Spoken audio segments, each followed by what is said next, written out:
In this video, we will cover turning off the power to the printer. The printer should be left on at all times, except when the printer is prompting to be turned off or in the event of moving the printer. The printer can be turned off in two different ways. One is normal mode and the other is emergency mode.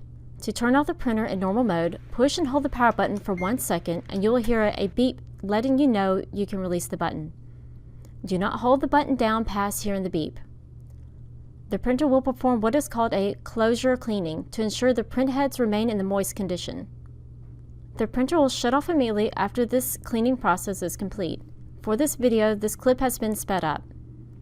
Normal mode off is for powering the unit off for short periods of time, such as maintenance parts exchange, when moving the printer a short distance, or in the event of a planned power outage that will only be for a short period.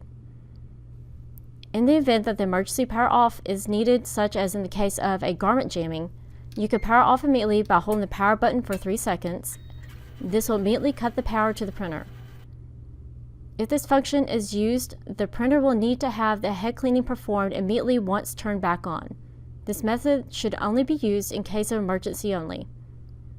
The reason we need to do this is because the printer did not perform any type of cleaning when shutting the power off via emergency mode in order to keep the print heads in a good condition.